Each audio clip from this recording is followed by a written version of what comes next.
So I'm going to get started, even though we've got no one live right now, and crack in. Why am I doing like a live YouTube session this week rather than doing my normal weekly drop of a little idea out of this whole brain on leadership? There's a couple of reasons. One, I wanted to test out this format and see if it's something that I might use moving forward as a way to talk to you guys directly and engage with my community a bit better. Prove that I'm not scripted, that I'm not just like spinning out this eloquent prose that I spend hours putting together each week in order to deliver the best videos I possibly can. And yeah, again, hopefully just to interact with my community. So where am I going to start with this first live video? I thought it's a good opportunity for me to talk about my resume and what goes into a resume. So leaders come from all sorts of different backgrounds and experiences. And it's really important to learn and understand where others have come from so that you can see where the similarities for you are and what you might need to do differently in your current work experience and life in order to get the experiences that you need to take that next step. Some things that I've done, you might want to do yourself. So that's where I wanted to go with this. And throughout, if you've got any questions, I've got the live question feed thing going as well. So if you've got any questions, don't hesitate to just post them in the comment section and I'll address them as we go along. Hopefully this is quite short, sharp and snappy. Again, welcome to Just Lead. If you're new here, please make sure you hit that like and subscribe button.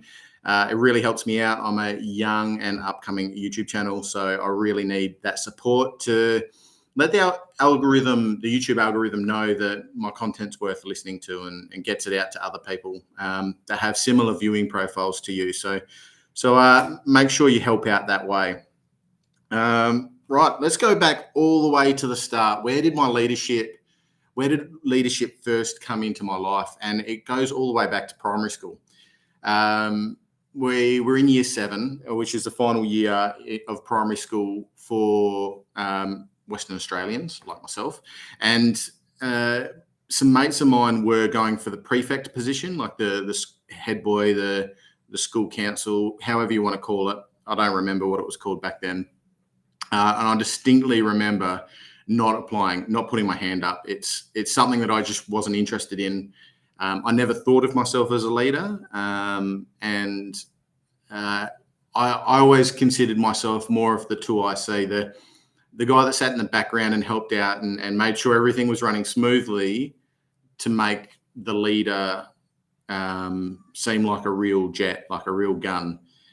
So I back then thought that, yeah, I'm the background guy. So I spent a lot of time working with my friends who were applying for the position at 12 years old. I guess it's pretty crazy. And working with them a lot to ensure that they had, I guess, the platform that they needed in order to win the position of prefect. They didn't. It was an absolute bloodbath. Not a single vote, I think, went to my mate that I was helping out. So good by me. Didn't listen to a lot of my advice. He considered some of my advice a bit too advanced, a bit too presidential, I guess, for a primary school prefect setup. So didn't listen to my advice, didn't get the role. But it also, that's where I guess I started to think that leadership was a bit of a popularity contest. I later became really good mates with the guys that got the role, but they were the popular kids at school. And I felt that there was a bit of bias towards people like that getting positions like that, like positions of leadership, because I was never the popular kid. I was always the outskirts weirdo, I guess, is the best way of putting it. So I guess the advice that I got given as a 12-year-old, I don't know, it was, I guess you're learning from everything around you. So what are you doing as a 12-year-old? You're watching sports and you're seeing how captains of sports teams are being leaders and what they're doing in order to get promoted and get pushed into the leadership positions. But also you're watching a lot of TV, and I guess that whole presidential thing came from a lot of the American shows that were prevalent in Australia at the time. So you really just like where you get your leadership advice from is not narrow. I think that's a really good point. You need to open your scope. And if you look at some of the videos that I've put on my channel, I've got a video looking at Jalen Hurts and his leadership and where he's come from. But then I've also got a video on the Chernobyl miniseries and the leadership lessons that we can take from that miniseries, because I did everything wrong in that. So I think it's just really good advice. Like even as a 12-year-old, you need to just absorb. Like that's where I got it from. Just absorbed it from the TV and the shows that I was watching. I hope that answers your question. So we'll move on. Obviously, primary school is finite. Moved on to high school, and when I went to high school, I joined an organisation called the Navy Cadets in Australia, and I guess this was like the pivotal change for who I was as a person. Came from my time at Navy Cadets, very heavily military focused, because the funding for the entire organisation across Australia came directly from the Navy. One of the reasons I put my hand up to do that was because I wanted to do extracurricular things, and I also didn't want to burden my parents with any expense, and it was completely free except $5 a week to participate, which, you know, you look at Scouts and that was hundreds of dollars as a primary school kid. So this was the big thing for me. I got to learn sailing. I got to learn camping and everything to do with the ocean. It was great. But then again, I was stuck in this vision in this world where I felt that it was like a popularity contest for who would get the leadership positions and who would get the opportunities at cadets. There were 20 of us in my year. 20 year eights started when I started. And I remember one of my mates he ended up he became a military policeman in Queensland. And I just remember always being second fiddle to him. He ended up going to a different high school than me, but we both joined cadets. He was always military focused. He was always going to join the army. That was just his direction and his focus. I just remember thinking that, like, this is the kid. This is the guy that's going to get those promotions when I wouldn't. And he was like the popular choice. He was the big personality. That's another thing. The big personalities, you always tend to think are going to make great leaders. So what I did was I just worked really bloody hard. And this is just an after school thing.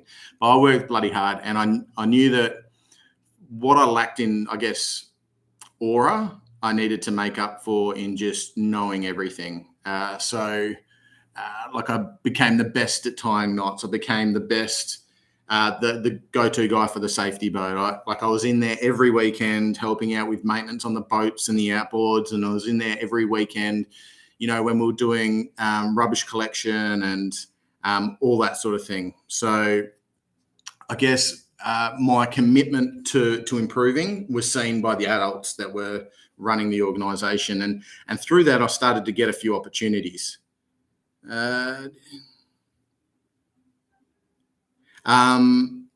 Yes, the popularity contest, whether it was true or whether it was more about my own confidence, it was probably more about my own confidence, I guess. Whether or not it was true, to a certain extent, it is true. In some organisations, in some groups, there is a popularity contest that happens, and you just need to be a part of, I guess, the politics when it comes to leadership and being in a leadership group. And you need to understand where you sit. You can't just be on the outskirts and just be the weird guy. You need to adapt to the group that you're in. That's a reality. But I guess your own confidence feeds into that as well. The more confident that you are in your own skills and your own abilities, the more likely you are to participate in those group politics and those group dynamics in order to get yourself into positions where people think of you as the next promotion opportunity. So great question there. And I'll continue on with cadets. So I started to get promotions, but like everyone got promotions. But over time, people started to think of cadets as a bit of a loser group. So they left and they did the normal high school things. They were out partying and having a good time. But I stayed focused to cadets and pushed through and eventually found myself into leadership positions and the highest ranked cadet at my unit in Broome. And this is where my first massive leadership lesson came in, leadership style lesson came in. I would have been 15 years old and I was running the show back then and as a cadet. And some of the advice that I got from the chief, shout out to the Chief Travis, anyone in Broome that ever watches this, everyone in Broome calls him the chief, even the parents.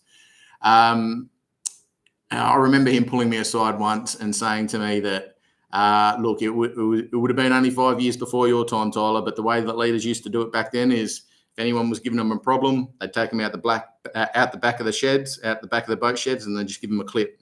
No more problems then. But even then, leadership styles were changing and it was never something that I was going to partake in. But I did learn my first big leadership lesson around this time. You watch a lot of like these American sort of movies. Like I wasn't watching Full Metal Jacket at the time, but Full Metal Jacket's a good example where you've got your drill sergeant that is just shouting orders at the team. And the louder you shout and the more intense that you shout at your team, the more likely they are to listen and follow what you say. Essentially leading by fear. And that was my leadership style when I was 15 years old. And it wasn't effective. It absolutely wasn't effective. I used to yell at younger cadets and use my power to my own advantage. And I learned really quickly that was ineffective. It was poor. Not only that, we were going through a transitional period at the Navy Cadets where we were starting to lose numbers hand over fist. So for Broome, good numbers were about 20 to 30 in that range. That was a good week for cadets, but we were starting to get less than 10 people per week. And I was part of the problem. What kid's going to keep rocking up week in, week out if another kid keeps shouting at them and telling them they're useless and telling them they need to pick up their game kind of deal? So I learned through that process that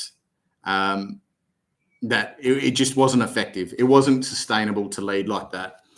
So I really needed to understand what goes into being an effective coach and an effective mentor. And I started to guide the younger kids through coaching more so.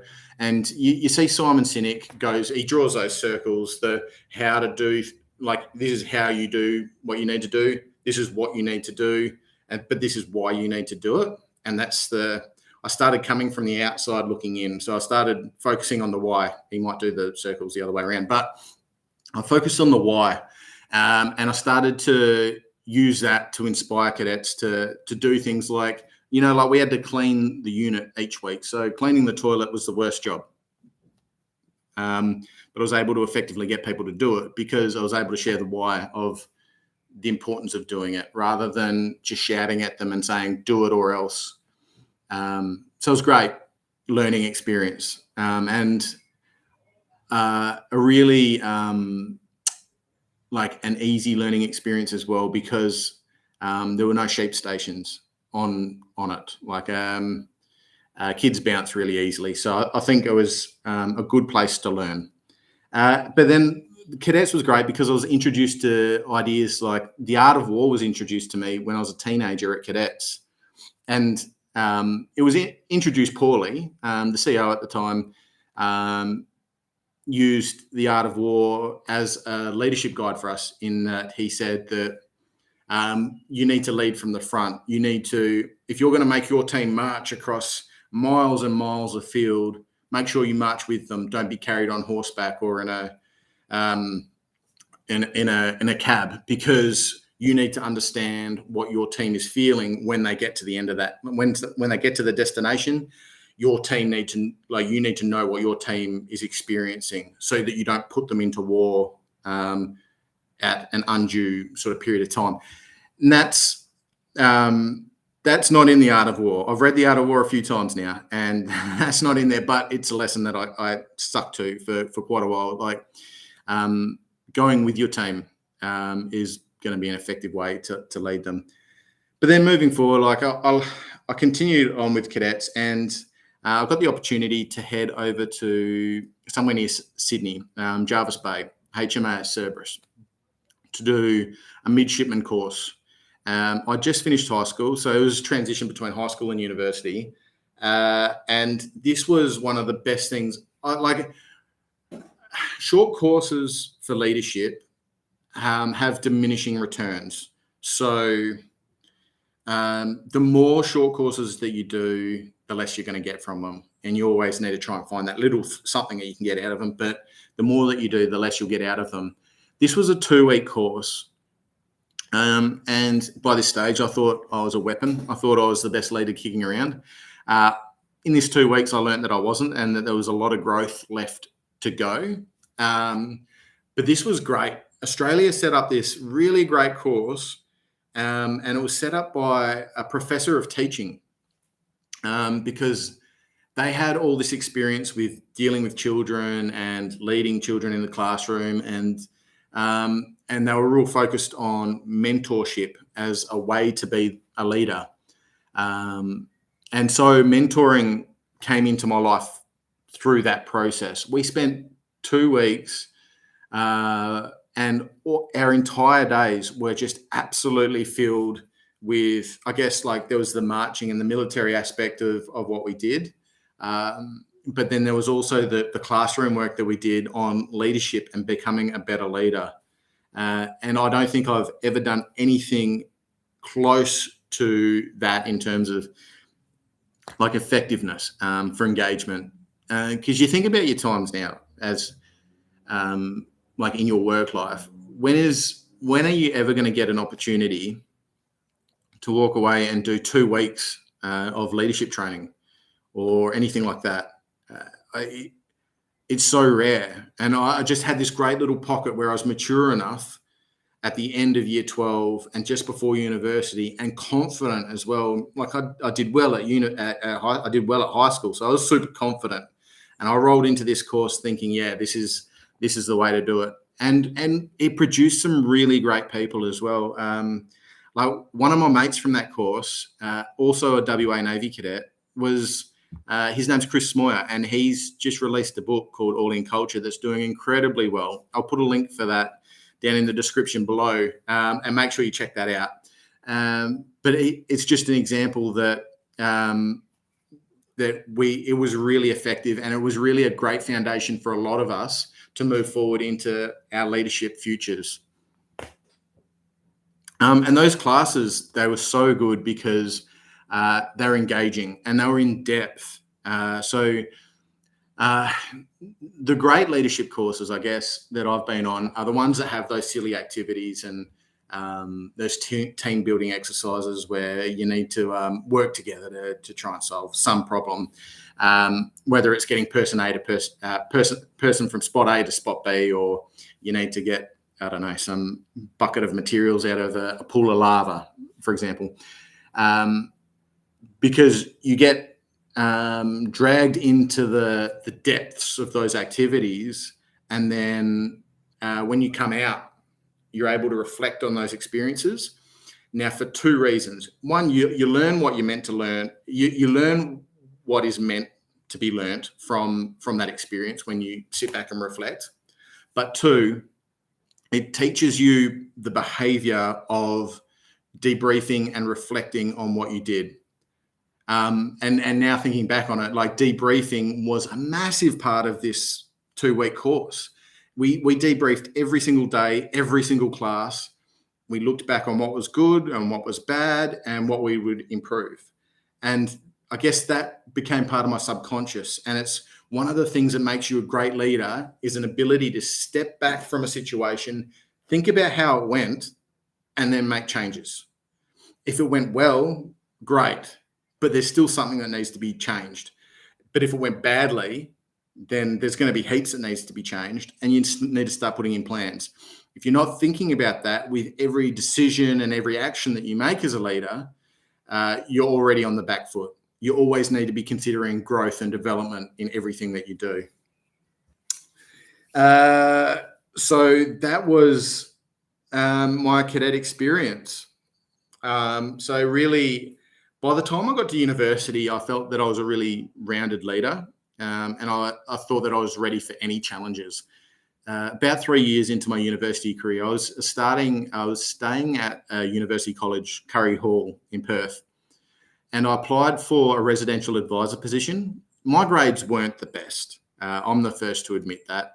And a residential advisor traditionally needed decent grades because they needed to, I guess, guide new students in what it's meant to, what is the life you're meant to lead as a university student, and help them make good decisions in their life.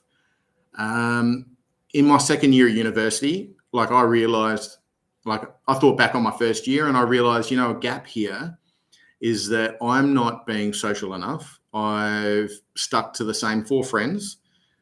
I've got a real opportunity to meet international students, build some really lasting friendships. And I am wasting this by being too withdrawn. And I decided what I needed to do was go out, drink more, and have more of a good time. So my grades slipped, but it was a conscious decision for me to shift from that academic education focus over to building my social networks and building my communication and social skills. That was more my focus. I had some of the best times of my life. But what that meant was when I came into the residential advisor interview, so I was interviewed, which is nice. I didn't get the job. And we had a new vice principal of the college at the time, Janet, and she said to me in the interview that, I'm going to be honest with you, Tyler, when I first met you on the quad and we had a bit of a conversation, great conversation, very great personality. She said, I'm going to be honest, I was scared of you. And that really hit me for 6. I've always been a bigger guy and I've always sort of kept my self a little bit, I guess, rolled shoulders, tried to keep myself small, and I'd never wanted to be an intimidating character. And yeah, it really shook me when she said in the interview that, you scared me. And I guess I can see why. I'm a big guy and I decided to rock the completely shaved head and a full beard. So I looked like something straight out of Hell's Angels. And I guess that's where I learned the lesson that image is really important. If anyone watches our other YouTube channel, Never Not, which is a travel channel, you'll see that over the previous 18 months, I'd been growing a massive, glorious beard that was down to here. But prior to starting this channel, I decided to shave it off because it's just not the right image, particularly off the bat, with a brand new channel and trying to set standards and expectations with a group, with a community like you guys. I knew that being clean shaven is probably going to be the best way to get the right image across. So I learned that all the way back at university. I never applied for that job again. I was really bitter about how that went because I knew what my past was. I've been through all my time at cadets and I knew that I was a better leader than the majority of the people that got the role. One of my best friends got the role. And he's certainly not one of those people that I thought I was better than, but he had different experiences with leadership through sport more so than anything else. But I knew that I had a more academic leadership background than the others that got the job. So it really hurt me. And I knew that I needed to change people's perspective of me. And that started like a long journey, long journey. And I ultimately got a job with BHP in the mining industry, which is an industry that I didn't want to go into. I was more wanting to go into electronic design and things like that, but ended up in the mining industry. And I had to continue to cultivate, I guess, the right image. And there were moments where I slipped, and there was moments where I didn't do the right thing. But you need to be able to go back and take stock and spend time and think about why you chose to do what you did, and try and affect change in your life and what you do. We'll move into my life in the mining industry. I was terrified when I started there. I didn't think I was equipped for the job that I'd been given. I thought I was, we'll just go to this question, what do I mean by the right image? So every position has a set of values. Every role that you're going to apply for has a set of values. Every organisation that you're going to join has got a set of values that they keep core to who they are. And you need to be able to portray that image if that's the role that you want. So I was part of a wholesome university college, and we weren't religious, so I didn't need to portray that. Every other college on the road was a Catholic college, so I guess being at church every Sunday was a pretty important thing for that role. If you were a residential advisor in one of those colleges, you need to be making sure you're going to church every week. But for us, I guess it's the guy with the shaved head and the beard that's always drinking. I was very vocal about, I guess, drinking freedom at the college, which I felt that we're all adults, we're all 18 plus, that we should have been allowed to have a beer with dinner. And I think I had respectful debate with the principal on that, but it didn't portray the image that they wanted, which was one where they're encouraging new students to make the right decisions. And they would have seen my grades, and my grades went from really good to average. I wasn't failing like a lot. I passed everything, and I got an honours degree in engineering. Like, they weren't bad grades, they were just average grades, but there was a clear dip. And that was a clear signal to the recruiting people for the residential advisor position that I'd shifted my focus from academic to not academic. And for anyone hiring for that position, that's not what they want. So I guess when you think about the right image, it's a lot of that is to do with what are the core values of the company or organisation that you're going to be applying for. And you need to mirror them. All right.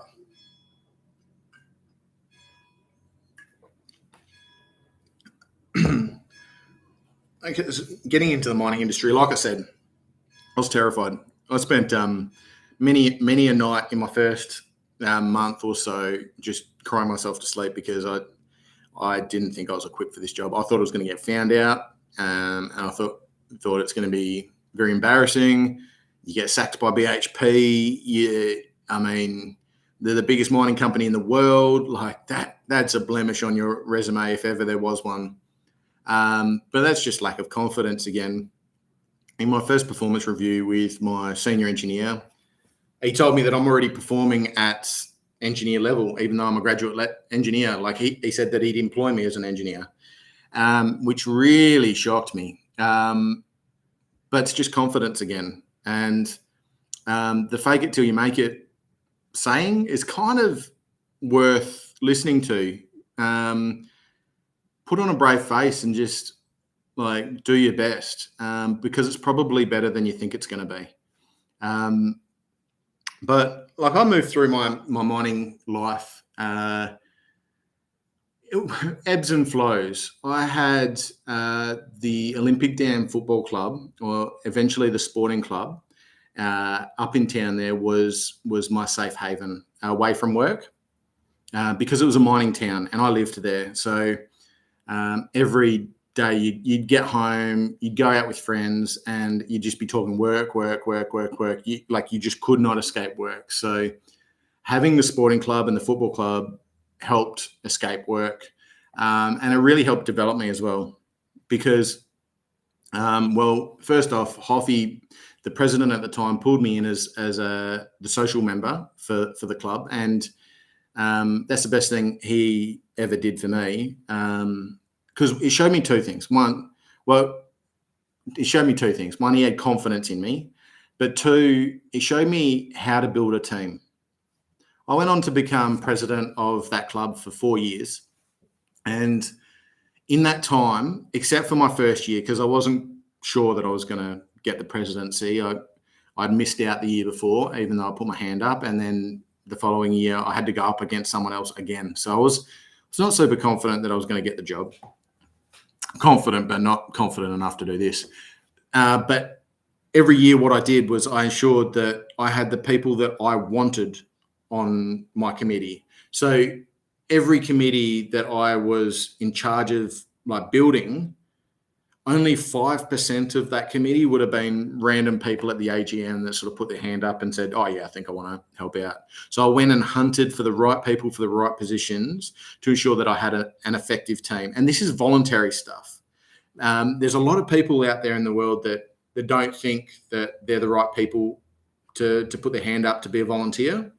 And particularly in a sporting club, I find that people around my age at the time, which was the late 20s, in an amateur sporting competition, that's when people start to get injuries that end their careers, because you're not professional. So you're not spending your time rehabbing your bodies. And around that age is when you start to lose these people from club life and clubland.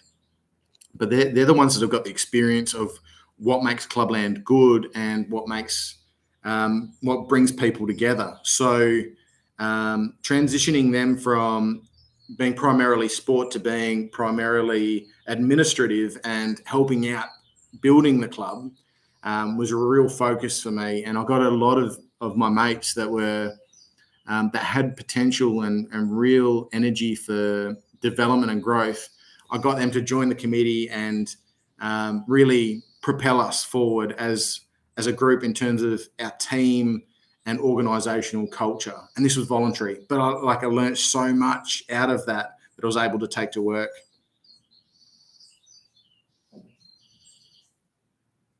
Is that something you take in? Yes, absolutely. So the question there is, this is twice that I've noted a person encouraging me that's made all the difference. And is it something I've taken into my leadership style? I think so.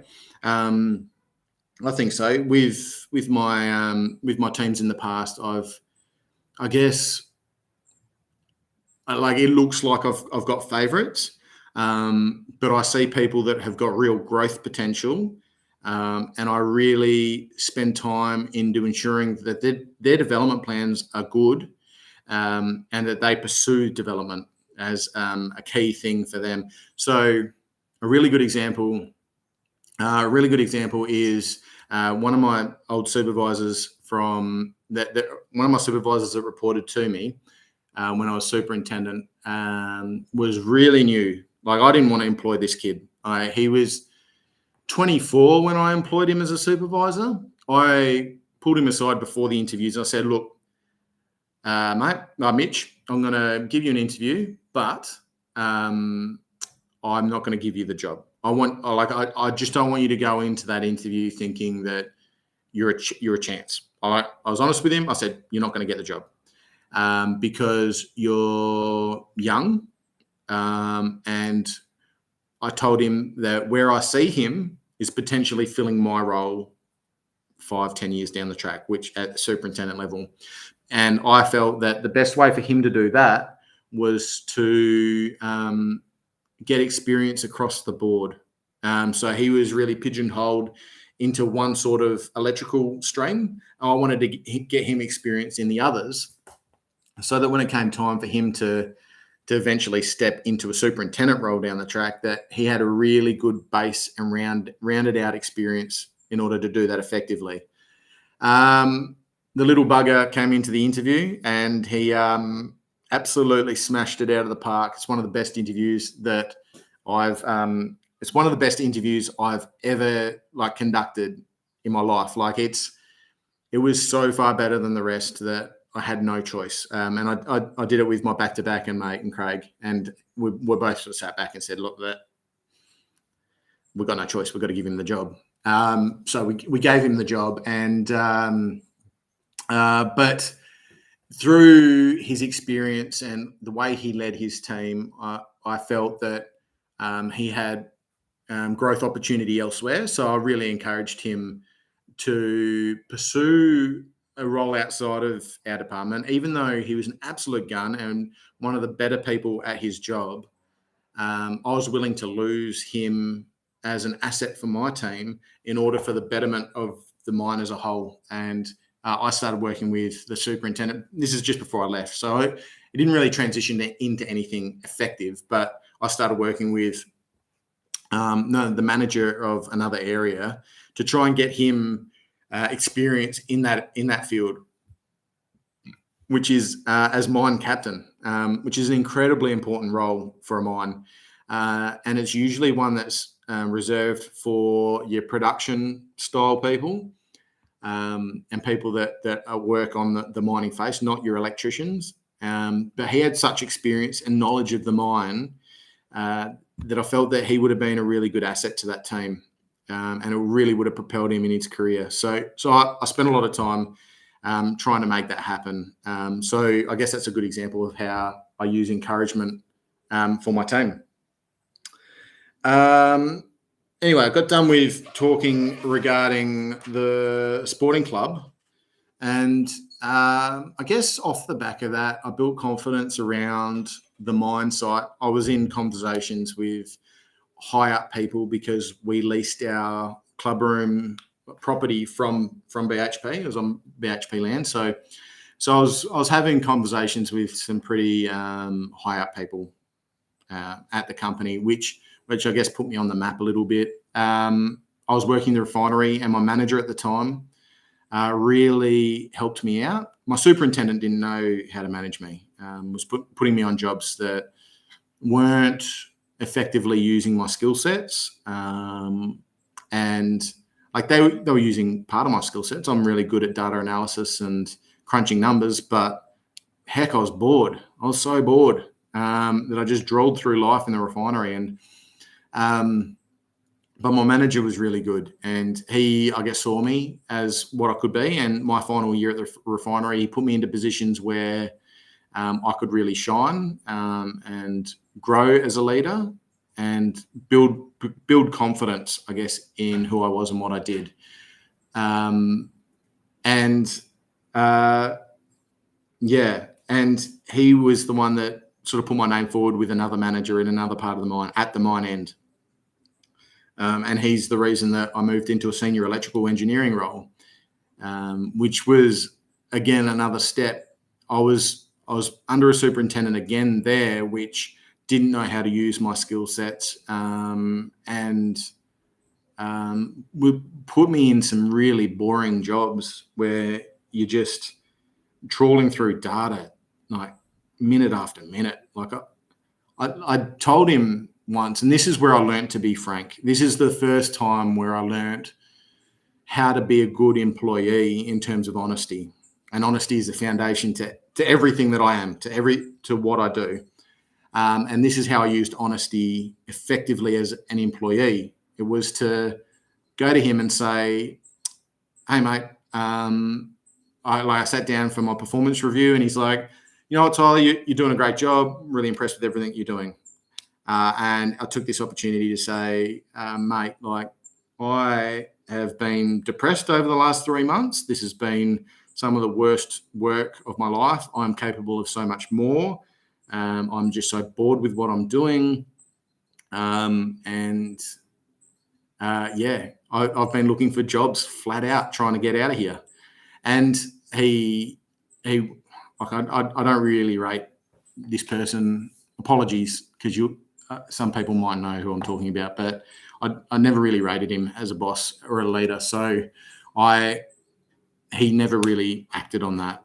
And I guess maybe his leadership style is to let people find these things out for themselves and for them to work through them by themselves. But I guess it wasn't the support that I guess I needed to be effective in my role. But it's hard to say, I got lucky through bad circumstances. The superintendent of the electrical department got really sick, got cancer, and he had to go and get treatment, and he was going to be pulled out of capacities from February of 2016 or whenever it was, until he got better. And the company was going to support him, and kudos to the company for doing that. But what it meant was that he couldn't do the day-to-day role of running that electrical team, and the manager pulled me in and said, I want you to do this job. And I don't think there is a better way to be introduced to corporate leadership than how I was introduced, because the responsibility was with me, but it wasn't at the same time. Because this person that got cancer, they were on the mine site for the whole time, and they didn't have a different job. So it was essentially both of us running the team, and I was bouncing a lot of things off him, and he was at a lot of pre-starts and he was at a lot of meetings. And so I did, it was like a year-long hand-holding exercise where he sort of guided me through how he does the job and what I need to be doing and what I need to be looking out for. And then it continued on for a second year, but for a different reason. He was put onto a project, and so he's doing different work, but he was still there, sort of holding my hand and guiding me. And the second year was where it became too much. That was time for me to do my own thing and make my own decisions. And I think towards the end of that, he started to realise that was what I needed to do, and I needed to sort of break free from his guidance, and feel free to and feel the freedom to make the decisions I needed to make. And that's where I learnt that you can't copy other leaders. You cannot. You can take good traits and bad traits. You can find good traits and bad traits in certain leaders that you want to emulate, and get rid of the bad ones and bring in the good ones. But you can't copy another leader. You copy another leader, you're effectively leading how they would lead, but not doing it as well, because it's not your style. You need to embed your own style in the way you do things. So in that second year, I started to pick up on cues on how I would be, my version of leadership, which was total honesty at the core of what I did. I built trust in my team through honesty, and really shared the secrets of what was going on in the corporate life with my team. And I was really lucky. I had some really effective leaders as the supervisors reporting to me. So they did a lot of the work themselves already, and I was able to leverage off them to become a better superintendent. And then eventually we had this symbiotic relationship where I was able to learn from them, but I was then starting to give them advice and coaching and improving them, because I knew I started to understand what I was good at that they weren't as good at. So I was able to share my knowledge and my skills in that way. And it's a really important lesson as well. When I went into the superintendent role for the first time, I didn't change things instantly. I really, because that first year I was being guided on how to do the role by someone that was still there. Yes, going through chemotherapy, but they were still there, sort of guiding my hand and helping me with interviews and all that sort of thing. I didn't really make any decisions or any big calls on cultural shift or change in that first year. But what it meant was I was able to learn and understand how the team operated and where their deficiencies were and where there was room for opportunity and improvement. And then I was able to just specifically target those areas. I was told when I was a reliability engineer at some other area when I was a graduate, my superintendent at the time brought me in. He's like, Tyler, when you get into a leadership role for the first time, I'm about to put you as a stand-in senior until we find someone else. When you get into that role, you need to change something. Make change instantly. Make sure people know that you are the leader. That's horse shit. Don't do that. You're going to be more effective if you spend time sitting back, thinking about the way the team works and the inputs and the outputs of the team, and then making changes based on that, rather than coming in and saying, we're going to start at 6:30 rather than 6:45. Make sure you're here at 15 minutes earlier tomorrow. Like, why are you making that change? Like, it doesn't make sense if it's day one that you're just stamping your authority so quickly. So my advice is just chill out and just see what's going on first. But then during this time that the old superintendent was around was when I fired my first person, and that was a real growth experience. When I sacked him, it was horrible. He hadn't been to work for much of the prior 12 months, citing depression as the reason why he wasn't there. I'm not going to name any names, but we were mates through the football club for a little while there, but he left town, so he was drive in, drive out, and sort of lost touch with him. Saw him at footy every now and then, training every now and then, but only when he was at work. And I'd only sort of seen him a couple of times since filling the superintendent role, but then I had to kind of build that boundary between leader and employee.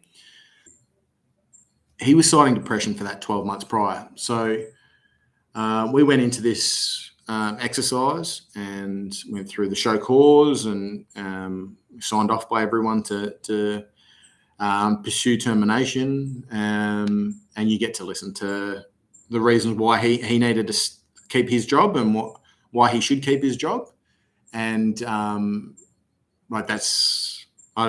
for anyone that's been through that, it's one of the worst things you can go through, is listening to why someone shouldn't be sacked, because that's when all their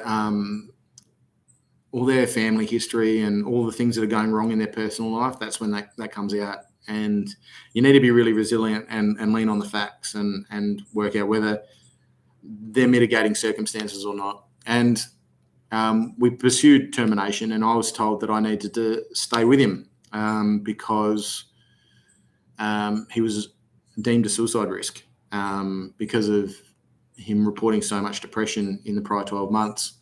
So we bought him a plane flight to get him back to Adelaide, and then I stayed with him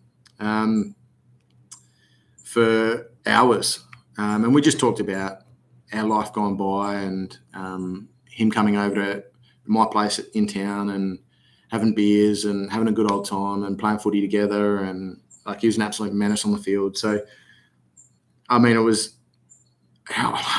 it's hard to explain how harrowing an experience that was, because usually you'll sack someone and then you'll go, thanks for your time.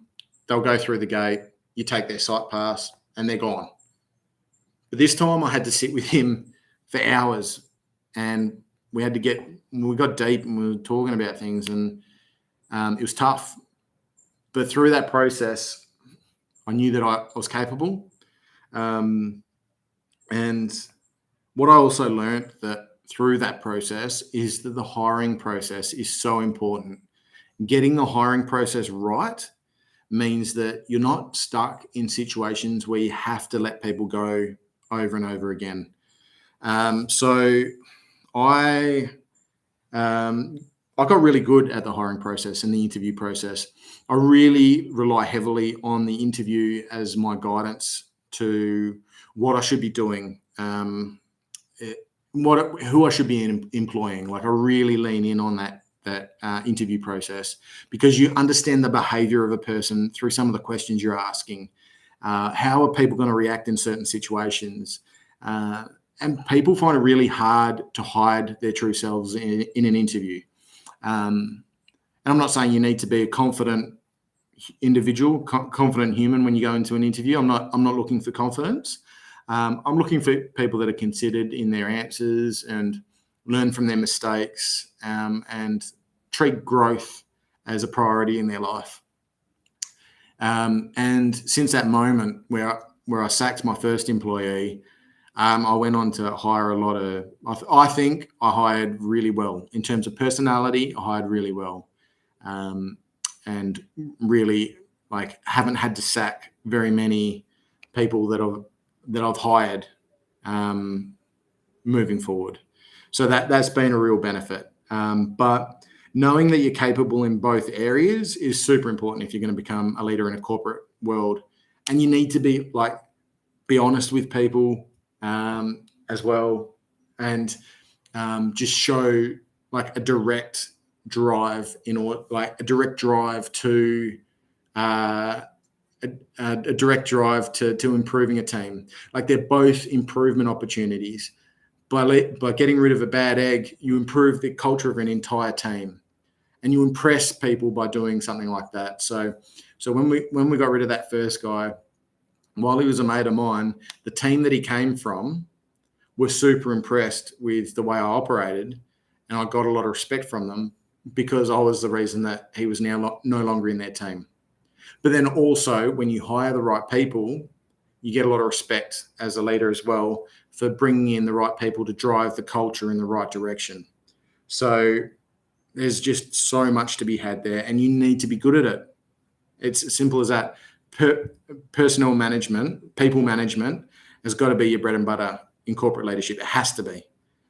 Getting rid of the wrong people needs to be done. And the people that I've found that are the worst at it, so traditionally you got your white collar and your blue collar workers. I don't really agree with that terminology, but it's really great to highlight this. Like your white collar teams tend to be the worst ones at getting rid of the bad eggs.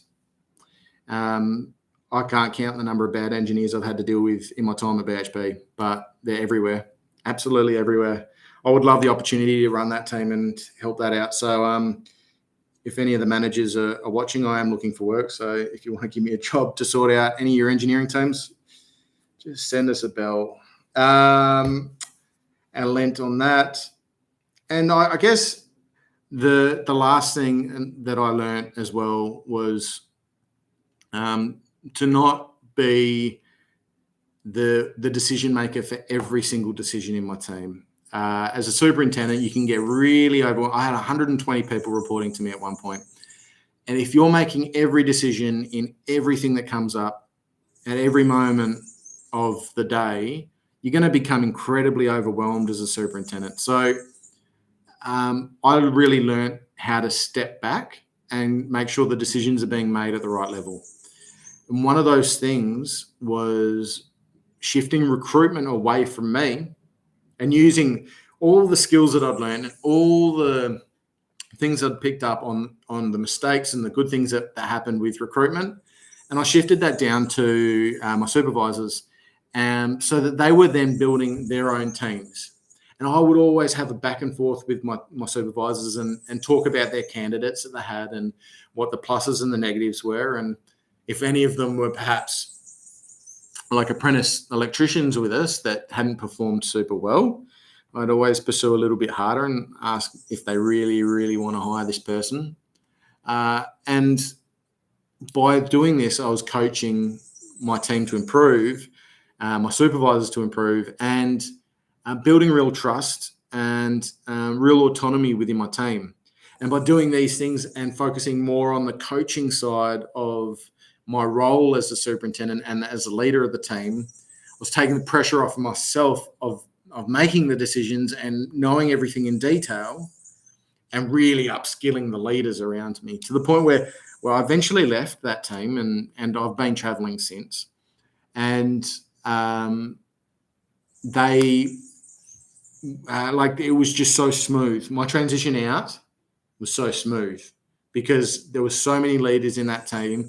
They were just hyper capable of just running things when shit hit the fan, when there was breakdowns, when there was like an emergency where something bad has happened. There were so many effective people within that electrical team that if the superintendent wasn't there anymore, it still ran like it was meant to run. So I guess that's my last lesson. So just to wrap everything up, I really wanted to break down like the bouncing ball of my leadership journey and my leadership resume. You can't capture all of that in a 2-page resume. It's too difficult. You try and just capture your work history and show that you led a big team and you made some cultural decisions. But the nitty gritty of what goes into being a leader and being an effective leader and an effective corporate leader, there is so much, and you need to learn from everything around you, which I hope I've shown. You need to learn from the people around you, the media around you, and you need to be ready to change yourself, and you need to be ready to grow when the opportunity comes. And that's what is in a resume. Thanks so much for watching. Like I say, there's a link to Chris Moyer's book down below, All in Culture. So click that, buy a copy if that's what you're after. And thanks so much for watching, and we'll see you next time on Just Lead. We've got some pretty cool videos coming out very shortly, so make sure you subscribe and like. And leave a comment. Let me know what you think if you're watching this post live, because I'm on Italy time and this is not the right time for everyone. Thanks so much for watching. We'll see you next time.